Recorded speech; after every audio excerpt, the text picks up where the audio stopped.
बरेली जिले की हवा में इन दिनों एक अजीब सी बेचैनी तैर रही थी। यह बेचैनी किसी बड़े अपराध या अचानक बढ़े हुए क्राइम की वजह से नहीं थी, बल्कि इसलिए थी क्योंकि जिले को एक नई एसपी मिली थी, नैना राठौर।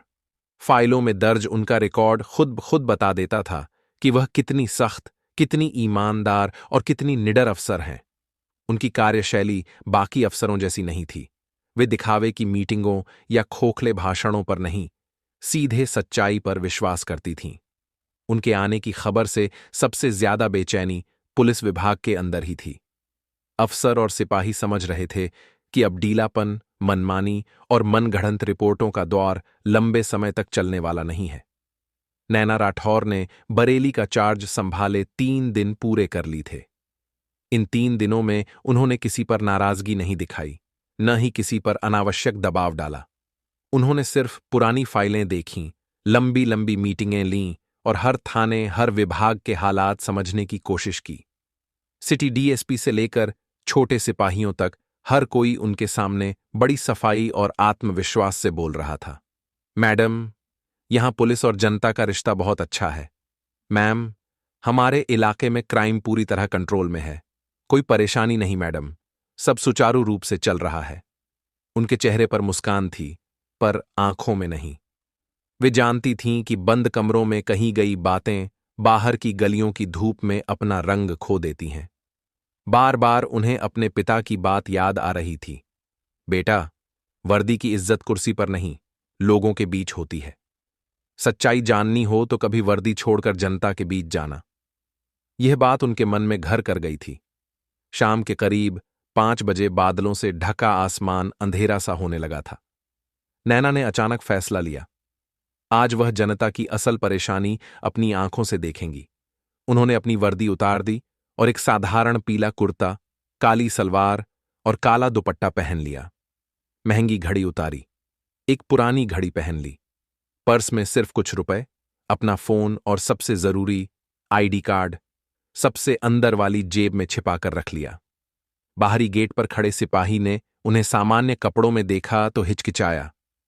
मैम, आप? नैना हल्का सा मुस्कुराई। बस बाहर टहलने जा रही हूं, किसी को बताने की जरूरत नहीं। सिपाही ने कुछ कहना चाहा, लेकिन अफसर के आदेश के आगे चुप हो गया। नैना सड़क पर आईं और एक ऑटो रिक्शा रोका। उनकी आवाज में बिल्कुल आम लड़की की सादगी थी। भैया, किला बाजार चलोगे? ऑटो वाला मुस्कुराकर बोला। बैठ जाइए मैडम, मतलब दीदी। ऑटो डगमगाते हुए भीड़ भाड़ वाली सड़कों से निकल रहा था। सरकारी गाड़ी के काले शीशों के पीछे से शहर कभी ऐसा दिखाई नहीं देता था। यहां हर चेहरे पर कहानी थी, हर गली में सच्चाई छिपी थी। ट्रैफिक का शोर, लोगों की बातचीत, दुकानों की रोशनी, सब कुछ उन्हें बेहद वास्तविक लगा। किला बाजार पहुंचकर उन्होंने पैसे चुकाए और भीड़ में खो गईं।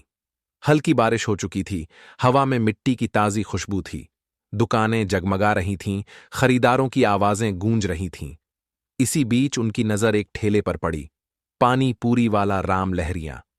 उसका चेहरा थकान से भरा था, लेकिन हाथों में सलीका था। नैना को लगा जैसे बचपन का स्वाद उन्हें वहीं बुला रहा हो। वे मुस्कुराकर बोलीं, 1 प्लेट देना भैया। राम लहरिया ने भी मुस्कुराकर जवाब दिया, अभी देता हूं बिटिया। पहला गोलगप्पा मुंह में जाते ही उन्हें लगा कि यह बाजार सिर्फ भीड़ नहीं, दिलों की धड़कन है। पर यह सुकून ज्यादा देर नहीं रहने वाला था, क्योंकि अगले ही पल तेज ब्रेक की आवाज और पुलिस जीप की एंट्री ने पूरे माहौल को हिलाकर रख दिया। पुलिस की जीप के अचानक ब्रेक लगने से पूरा किला बाजार जैसे थम गया। पहले जो आवाजें गूंज रही थीं, दुकानदारों का बुलावा, बच्चों की हंसी, ठेलों की खट्टर-पटर, सब एक झटके में खामोश हो गईं। ऐसा लग रहा था मानो किसी शिकारी की आहट से पूरा जंगल स्थिर हो गया हो। जीप से 3 पुलिस वाले उतरे और उनके पीछे उतरी एक महिला अफसर, सब इंस्पेक्टर अर्चना चौहान। लंबे कद पर तनी हुई वर्दी, आंखों पर काला चश्मा और हाथ में एक मजबूत डंडा जिसे वह हवा में घुमाती हुई चलती थी। उसके पैर जमीन नहीं, लोगों की गर्दन पर रखे हों, ऐसा अहंकार उसके चलने में नजर आता था। उसकी नजर सीधी जाकर पड़ी राम लहरिया के ठेले पर, जैसे वह पहले से तय करके आई हो। भीड़ खुद ही किनारे हटने लगी। जो लोग गोलगप्पे खा रहे थे उन्होंने डर कर पीछे खिसक गए। अर्चना ठेले के पास आई। उसने डंडे से ठकठकाकर आवाज लगाई, ओए राम लहरिया, निकाल आज का हफ्ता, जल्दी निकाल। राम लहरिया की मुस्कान जैसे पल भर में गायब हो गई। उसके हाथ कांपने लगे। वह हाथ जोड़ते हुए बोला, मैडम जी, आज कमाई नहीं हुई, बारिश थी, दुकान देर से लगी, बोनी भी नहीं हुई, कल दे दूंगा मैडम, भगवान कसम। अर्चना का चेहरा तिरस्कार से टेढ़ा हो गया। उसने जोर से हंसकर कहा, ओए, कमाई नहीं हुई? और ये भीड़ कैसी थी? सब तेरे बाप के खर्चे पर खा रहे थे क्या? नाटक मत कर, चल पैसे निकाल। राम लहरिया लगभग रो पड़ा। मैडम, बच्ची की तबीयत खराब है, दवाई ले जानी है। सच में? लेकिन यह दलील अर्चना को और भड़का गई। बड़ा आया तारीख देने वाला, पुलिस का हफ्ता फिक्स होता है, समझ गई? पैसे दे, वरना ठेले समेत तू भी उठवा दूंगी। उसने गुस्से में ठेले को एक जोर का धक्का मारा।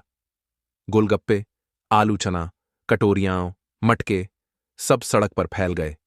पानी पूरी का छटपटा पानी सड़क पर बहने लगा। भीड़ ने सांस रोके तमाशा देखा, पर कोई आगे नहीं आया। डर ने सबके पैरों को जकड़ लिया था। यह दृश्य देखकर नैना के हाथ में पकड़ा गोलगप्पे का दोना कस गया। उसकी नसें तन गईं। वर्दी का रौब एक गरीब की रोजी रोटी को रौंद रहा था। यह वह चुपचाप नहीं देख सकती थी। पिता की आवाज गूंजी, जुल्म देखने वाला भी गुनाहगार है। नैना ने कदम आगे बढ़ाए, धीरे लेकिन दृढ़। वह अर्चना चौहान के सामने जा खड़ी हुई। अचानक एक साधारण लड़की को सामने देख अर्चना और उसके सिपाही चौंक गए। नैना शांत आवाज में बोली, एक्सक्यूज मी ऑफिसर। अर्चना ने चश्मे के पीछे से उसे घूरा। क्या है? नैना ने जमीन पर बिखरे ठेले की ओर इशारा किया।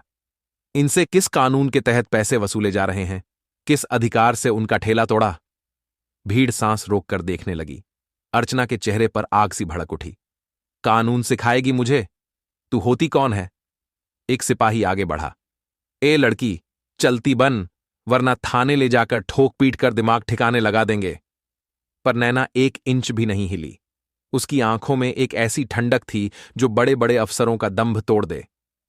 मैं इस देश की नागरिक हूं, वह शांत लेकिन धारदार आवाज में बोली, और नागरिक होने के नाते मुझे सवाल पूछने का हक है। पुलिस रक्षक है, भक्षक नहीं। बताइए, कौन सा आईपीसी सेक्शन कहता है कि पुलिस गरीबों से हफ्ता वसूलेगी? आईपीसी शब्द सुनकर अर्चना एक पल को चौंकी।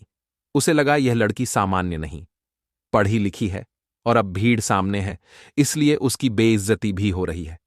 उसके चेहरे पर अपमान का गुस्सा उमड़ आया। उसने बिना सोचे समझे अपना हाथ उठाया और पूरी ताकत से नैना के गाल पर एक करारा थप्पड़ मार दिया। ठाक। बाजार एकदम स्तब्ध। नैना का चेहरा एक ओर झटक गया।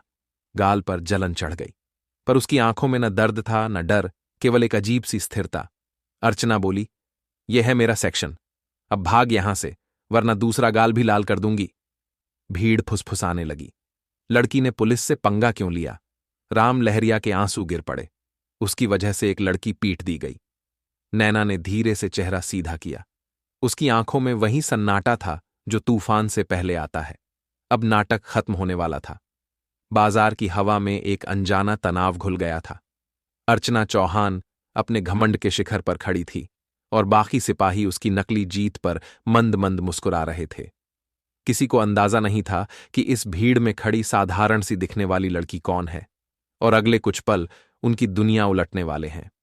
नैना ने अपने गाल पर पड़े जलते निशान को हल्के से छुआ, पर उसके चेहरे तीन पर न तो गुस्सा था न ही टूटन, बल्कि एक अडिग शांति, जैसे कोई योद्धा तलवार निकालने से पहले आखिरी सांस भरता है। वह अपने पर्स की ओर झुकी।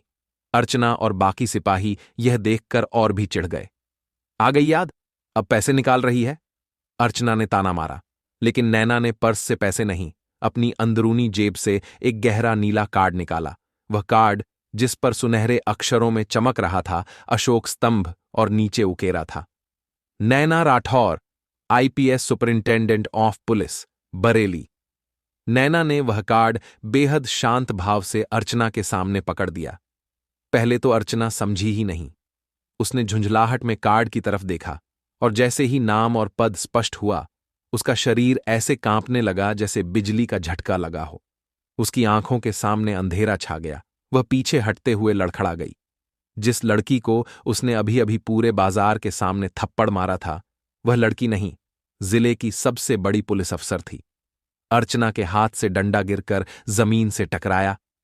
छन की आवाज पूरे बाजार में गूंज गई। सिपाही की रगों में खून जम गया। कुछ सेकंड पहले जो उसके साथ खड़े हंस रहे थे, अब एक दूसरे का चेहरा देखकर मानो मौत देख रहे हों। अर्चना चौहान अचानक घुटनों पर गिर गई। मैम, मुझे माफ कर दीजिए। मैं आपको पहचान नहीं पाई। बहुत बड़ी गलती हो गई। उसकी आवाज कांप रही थी। गला बैठ गया था। हाथ जोड़ते हुए वह जमीन छूने लगी। बाकी सिपाही भी सन्न होकर खड़े थे। ना बोलते बन रहा था, ना भागते। नैना का चेहरा अब लोहे की तरह कठोर था। खड़ी हो जाओ। अर्चना ने कांपते हुए उठने की कोशिश की। नैना बोली, तुमने मुझे नहीं पहचाना, इसलिए थप्पड़ मारा। अगर पहचान लेती तो सैल्यूट करती। यही समस्या है तुम्हारी। तुम्हारी वफादारी कानून से नहीं, रैंक से है। तुम वर्दी की इज्जत नहीं करती। तुम केवल उसके डर से चलती हो जो तुमसे बड़ा हो। अर्चना की सांसें तेज हो गईं। नैना आगे बोली, आज एक गरीब से वसूली कर रही थी। कल किसी की इज्जत छीनने में भी देर नहीं लगाती। तुम जैसी पुलिस वाले इस पूरे विभाग 100 पर कलंक हैं। उसने अपना मोबाइल निकाला और तुरंत एक नंबर मिलाया। कंट्रोल रूम, मैं एसपी नैना राठौर बोल रही हूं। किला बाजार में पानी पूरी के ठेले के पास तुरंत पीसीआर वैन और एसएचओ को भेजा जाए। कंट्रोल रूम की हड़बड़ाई आवाज सुनाई दी। जी मैम, तुरंत। फोन काटकर नैना ने अर्चना की आंखों में देखते हुए कहा, तुम चारों को अभी यहीं से सस्पेंड किया जाता है। सब इंस्पेक्टर अर्चना चौहान, आप पर विभागीय जांच शुरू की जाती है। अवैध वसूली, सार्वजनिक रूप से एक नागरिक पर हाथ उठाने और पद के दुरुपयोग के आरोप में आपके खिलाफ चार्जशीट तैयार होगी। भीड़ हक्का बक्का थी। किसी ने ऐसा दृश्य जिंदगी में नहीं देखा था। कुछ मिनटों में पुलिस की 2 गाड़ियां सायरन बजाती हुई बाजार में आ गईं। एसएचओ दौड़ता हुआ आया और नैना को साधारण कपड़ों में गाल पर लाल निशान लिए देख उसके होश उड़ गए। उसने घबराते हुए सैल्यूट किया। नैना ने आदेश दिया, इन चारों को तुरंत लाइन हाजिर किया जाए और कार्रवाई 0 अभी से शुरू कर दी जाए। अर्चना और उसके साथी सिपाही अब अपराधियों की तरह सिर झुकाकर जीप में बैठ रहे थे। जो लोग कल तक अपनी दबंगई दिखाकर जनता को डराते थे, आज उनकी चाल भारी अपराधी जैसी थी। अर्चना को ले जाते समय नैना की आखिरी बात उसके कानों में हथौड़े की तरह गूंजी, ये थप्पड़ मुझे नहीं, इस वर्दी को पड़ा है, और इस वर्दी का सम्मान कैसे वापस लाना है, यह मैं जानती हूं। भीड़ में गहरा सन्नाटा था, लेकिन अब यह डर का नहीं, सम्मान का सन्नाटा था। नैना ने अब अपनी नजरें धीरे से राम लहरिया की ओर मोड़ी। वह वहीं खड़ा था, आंखों से आंसू बहते हुए, पर अधिकारी उसके इशारे पर चलते थे, लेकिन नैना राठौर उन अफसरों में से नहीं थीं जिन्हें वह अपनी जेब में रख सके। अर्चना चौहान का मामला अब उसके हाथ से निकल चुका था। विभागीय जांच की टीम लगातार काम कर रही थी। जनता और मीडिया नैना की तारीफ कर रहे थे। ये सब तिवारी के लिए परेशानी का सबब था। वो जानता था, अगर उसने ज्यादा दखल दिया तो उसके खुद के पुराने मामलों की परतें खुल सकती हैं, इसलिए उसने धीरे धीरे चुप्पी साध ली। उधर बरेली पुलिस विभाग में एक अजीब सा बदलाव दिखाई देने लगा था। कई अफसरों ने अचानक रिश्वत लेना बंद कर दिया। कुछ ने तो अपनी डेस्क साफ कर दी, मानो उन पर जमी धूल भी भय से कांप रही हो। वहीं पुराने ईमानदार पुलिसकर्मी, जिन्हें वर्षों से साइडलाइन में रखा गया था, अब गर्व से वर्दी पहनने लगे। फिर वो दिन आया जब विभागीय जांच की रिपोर्ट नैना के सामने रखी गई। फाइल मोटी थी, लेकिन उसमें लिखा सच साफ था। अर्चना चौहान और उसके साथी दोषी पाए गए। अवैध वसूली, पद का दुरुपयोग, नागरिक पर हमला और गलत रिपोर्ट बनाने के आरोप सिद्ध हुए। नैना ने फाइल पढ़कर शांत स्वर में कहा, रिपोर्ट मुख्यालय भेज दी जाए। मेरी तरफ से सख्त अनुशासनात्मक कार्यवाही की संस्तुति है। ये किसी सब इंस्पेक्टर के लिए सबसे बड़ी सजा थी, सर्विस से बर्खास्त की। और ये वही अर्चना चौहान थी जिसने कभी सोचा भी नहीं था कि उसके जैसे लोगों का भी दिन डूब सकता है। उस शाम नैना अपने ऑफिस की खिड़की पर खड़ी थी। शहर की बत्तियां जल चुकी थीं, दफ्तर के बाहर गाड़ियों की आवाजें गूंज रही थीं, लेकिन उसके मन में एक अद्भुत शांति थी। युद्ध अभी खत्म नहीं हुआ था, लेकिन उसने पहला किला जीत लिया था। उसके फोन पर पापा का कॉल आया। हाँ पापा। बेटी, तेरी प्रेस कॉन्फ्रेंस देखी, बहुत अच्छा बोली तू। नैना मुस्कुराई। थैंक यू पापा। एक बात याद रखना बेटा, पिता ने धीमे पर गहरे स्वर में कहा। सिस्टम में गंदगी बहुत गहरी है, उसे साफ करने में वक्त लगेगा, बस थकना मत। नैना ने दृढ़ आवाज में कहा, मैंने वर्दी इसीलिए पहनी है पापा, मैं हार नहीं मानूंगी। फोन रखकर वो खिड़की के बाहर देखने लगी। वो जानती थी ये लड़ाई किसी एक अफसर की नहीं, एक पूरी पीढ़ी की उम्मीद की लड़ाई थी। उधर किला बाजार के वही पुराने मोड़ पर राम लहरिया का ठेला फिर से लग चुका था, लेकिन इस बार स्थिति बिल्कुल अलग थी। उसके ठेले पर पहले से ज्यादा भीड़ थी। लोग सिर्फ पानीपुरी खाने नहीं आते थे, वे उसे देखकर सम्मान से मुस्कुराते थे। वो अपनी पीठ सीधी करके काम कर रहा था।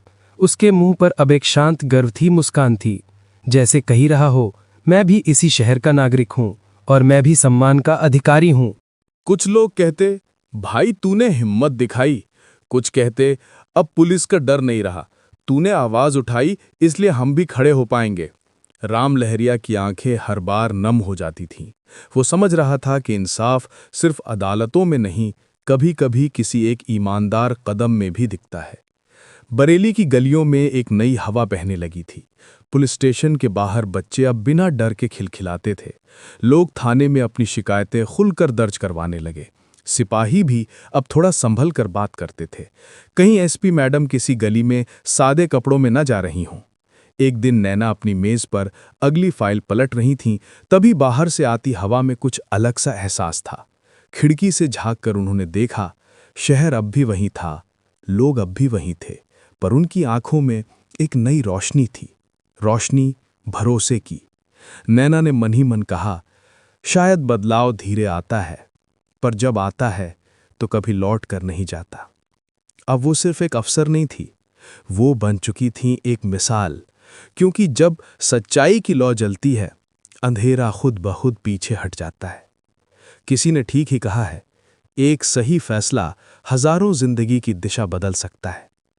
सुबह की पहली किरणें जब बरेली की गलियों पर पड़ीं, तो शहर में पहले से भी ज्यादा सुकून महसूस हो रहा था। सड़क पर वही चहल पहल थी, वही लोग, वही दुकानें, पर हवा बदल चुकी थी। लोगों के चेहरों पर जो डर का धुंधला पर्दा हमेशा रहता था, वो धीरे धीरे हटने लगा था। राम लहरिया उसी मोड़ पर अपना ठेला लगा रहा था, पर आज उसके हाथों में वो घबराहट नहीं थी जो पहले हुआ करती थी। उसके चेहरे पर एक शांत मुस्कान थी। आसपास खड़े लोग उससे आत्मीयता से बात कर रहे थे। भैया, आज भी वही स्वाद? तू बहुत हिम्मत वाला निकला राम लहरिया। राम हर बार सिर्फ मुस्कुराकर धन्यवाद बोलता और मन ही मन वो पल याद करता जब एक आम लड़की की तरह दिखने वाली एसपी मैडम ने उसके लिए पूरे सिस्टम से लड़ने का फैसला किया था। उधर पुलिस लाइन में भी अब एक अलग माहौल था। वहां के दालान में खड़े सिपाही अब फुसफुसाहट में कहते, मैडम किसी भी समय कहीं भी आ सकती हैं, अब ऐसा नहीं चलेगा जैसे चलता आया है। कुछ लोग डरते थे, कुछ खुश थे, लेकिन ये तय था कि बरेली पुलिस अब पहले जैसी नहीं रही। वहीं पुराने ईमानदार अफसर, जिनके सीने में सालों की धूल जम गई थी, अब फिर से सीना तान कर चलते थे। कईयों ने तो अपनी पुरानी डायरी साफ कर फिर से अच्छे से काम शुरू करने की ठानी।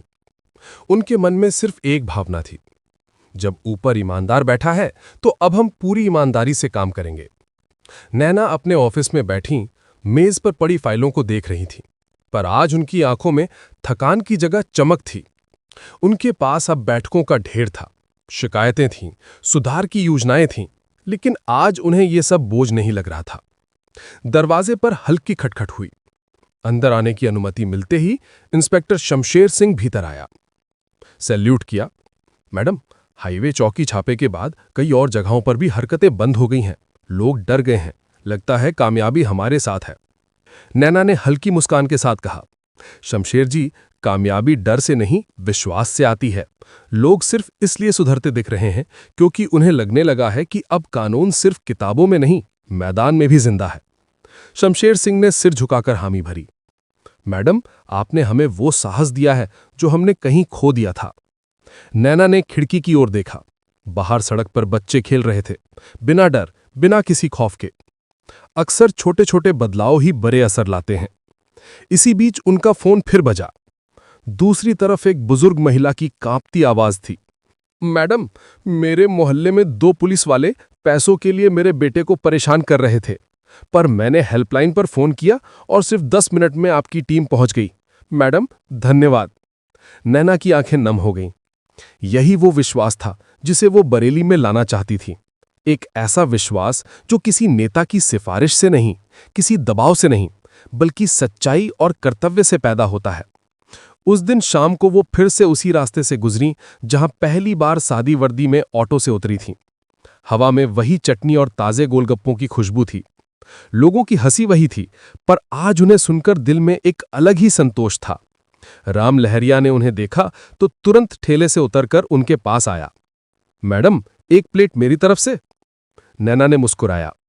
आज नहीं राम लहरिया जी, आज बस आपको खड़े देखकर अच्छा लग रहा है। राम ने कहा, मैडम, अगर आपने उस दिन आवाज ना उठाई होती तो मैं, मेरी बेटी, मेरा ठेला सब खत्म हो जाता। आप सिर्फ एसपी नहीं, हमारे लिए भगवान से कम नहीं।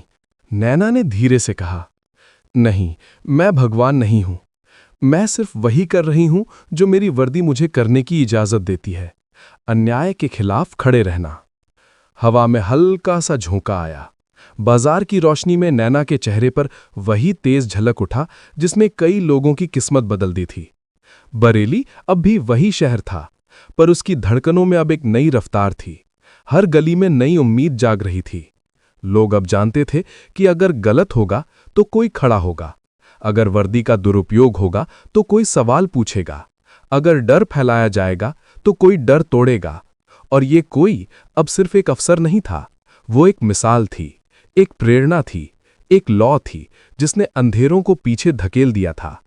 क्योंकि जब एक ईमानदार इंसान उठता है तो वो अकेला नहीं उठता, उसके साथ पूरा समाज उठता है।